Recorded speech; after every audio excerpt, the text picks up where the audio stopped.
우리는 늘 손흥민이라는 이름이 주는 그 찬란한 승리와 환희에 익숙해져 있습니다.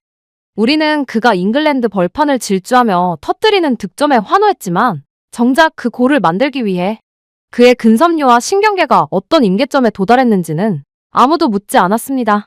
최근 FIFPRO, 즉 국제축구선수협회가 발표한 보고서는 우리에게 꽤나 잔혹한 진실을 말해줍니다.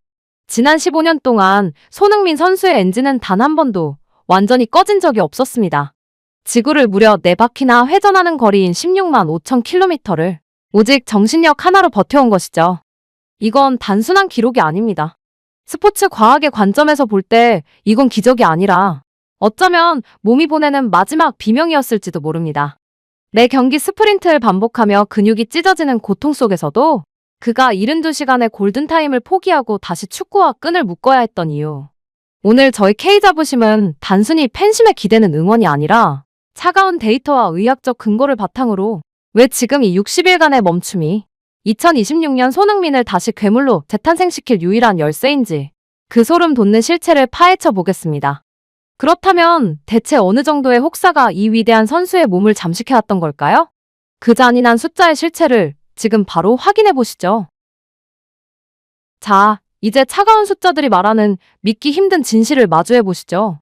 트랜스퍼마르크트의 통계를 분석해보면 손흥민 선수가 지난 10년간 피치 위에서 쏟아부은 순수 경기 시간만 무려 4만 6천 분을 넘어섰습니다. 이 숫자가 감이 오시나요? 단순히 많이 뛰었다는 뜻이 아닙니다.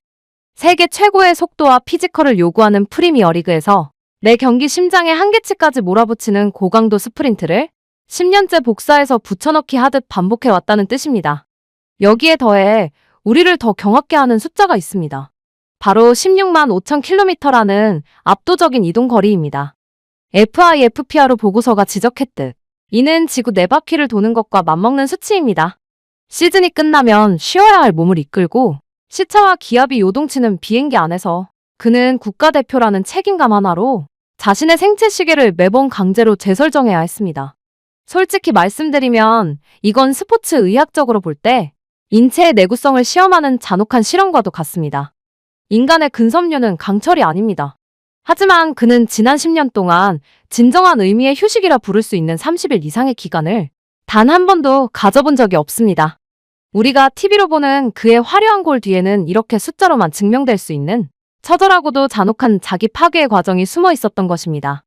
그는 기계가 아닙니다. 하지만 기계보다 더 가혹한 일정을 오직 한국 축구의 자부심을 위해 견뎌냈습니다. 하지만 더 가슴 아픈 사실은 이런 무리한 여정이 결국 그의 몸 곳곳에 지우기 힘든 상흔들을 남기기 시작했다는 점입니다. 우리가 열광했던 그 모든 화려한 순간들이 사실은 손흥민 선수에게 거대한 통증의 기록이었다는 점을 여러분은 알고 계셨나요? 2022년과 23년 시즌 그는 우리에게 차마 말하지 못한 잔인한 비밀을 품고 있었습니다. 바로 스포츠 탈장이라는 폭발적인 스프린터에게는 사형 선고와도 같은 고통입니다. 자, 한번 상상해 보십시오. 시속 35km로 피치를 가르고 급격하게 방향을 틀 때마다 아랫배를 날카로운 송곳으로 찌르는 듯한 통증이 밀려옵니다. 손흥민 선수는 훗날 이렇게 고백했죠. 매 순간이 고통스러웠고 준비 운동 과정에서조차 좌절감을 느꼈다고요. 하지만 그는 수술대를 뒤로 미뤘습니다. 왜일까요? 팀이 위기였고 대한민국이라는 이름이 그를 간절히 필요로 했기 때문입니다. 카타르 월드컵 당시의 그 마스크 투혼 역시 단순한 용기가 아니었습니다. 아나골절이라는 자칫 실명의 위협까지 있는 심각한 상황에서도 그는 뼈가 채 붙지도 않은 상태로 피치 위로 몸을 던졌습니다. 이건 전문가들의 시선으로 볼 때 단순히 열심히 한다는 차원을 넘어선 일종의 자기 파괴적인 헌신에 가깝습니다. 의학적으로 이런 혹사는 근육의 파열을 넘어 중추 신경계의 완전한 과부하를 초래하곤 하죠. 우리는 그를 월드 클래스라 칭송하지만 그 이면에는 스스로를 축구 열사처럼 불태우며 버텨온 한 인간의 처절한 인내심이 있었습니다. 어쩌면 우리는 그의 화려한 슈팅 소리에 가려진 몸바쳐 뛰어온 한 남자의 비명 소리를 너무 늦게 듣게 된 걸지도 모르겠습니다. 그렇다면 세계 축구의 정점에 선 또 다른 천재는 왜 손흥민과는 전혀 다른 방식의 생존 전략을 택했던 걸까요? 자, 여기서 우리는 아주 흥미롭고도 어쩌면 조금은 불공평해 보이는 대조군을 하나 마주하게 됩니다. 바로 축구의 신이라 불리는 리오넬 메시입니다. 여러분 혹시 알고 계셨나요? 디 애틀레틱의 충격적인 데이터에 따르면 메시는 경기 시간에 무려 80% 이상을 그냥 걸어 다닙니다. 네, 농담이 아닙니다. 피치 위를 산책하듯 유유히 거닐죠. 전력 질주 비중은 고작 1% 남짓입니다. 누군가는 이를 보고 게으르다 비난할지 모르지만 전문가들의 시선은 전혀 다릅니다. 이건 메시만의 아주 영리한 생존 시스템입니다. 메시는 경기 내내 에너지를 극한으로 아끼고 근육의 피로도를 최소화하다가 승부를 결정짓는 단 1초의 순간에만 모든 폭발력을 집중합니다. 이것이 그가 30 후반의 나이에도 여전히 정점의 기량을 유지하는 일명 에너지 경제학의 실체입니다. 하지만 우리의 손흥민 선수는 어땠나요? 그는 메시처럼 걸어다닐 여유가 단 1초도 허락되지 않았습니다.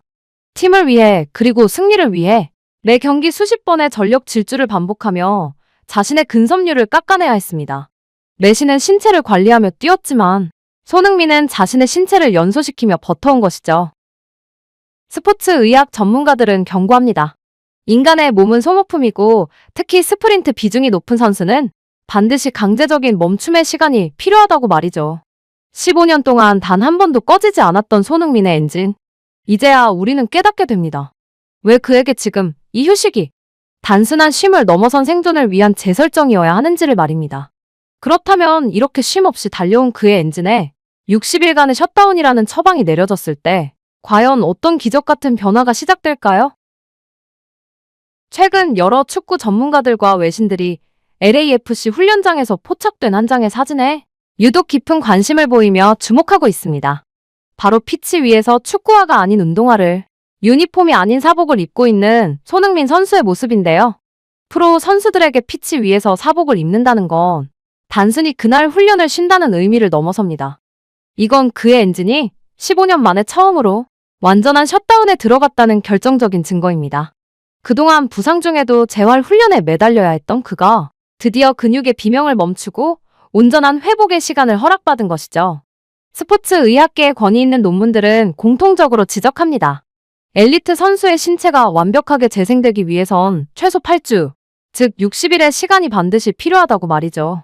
이 기적의 60일 동안 손흥민 선수의 몸 안에서는 우리가 상상하는 것 이상의 변화가 일어납니다.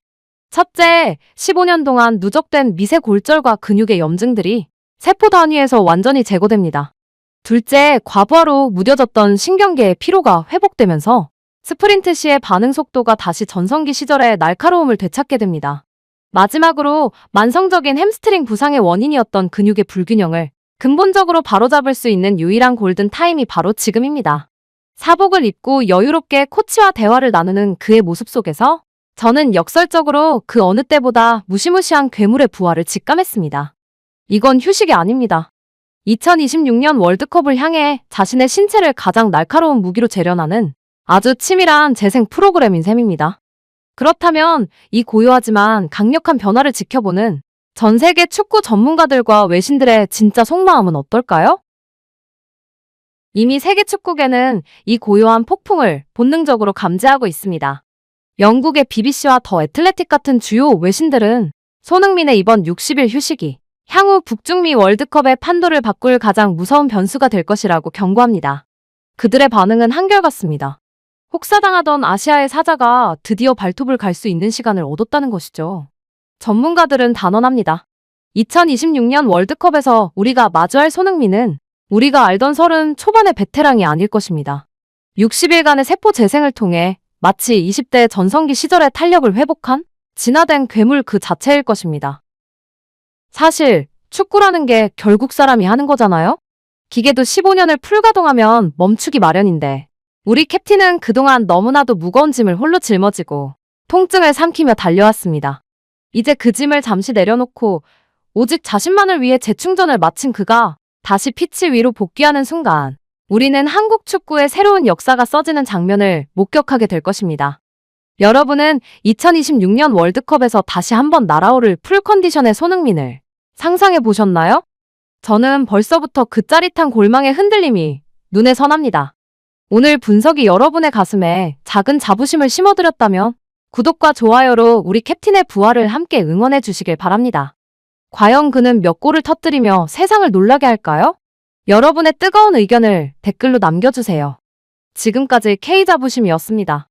감사합니다.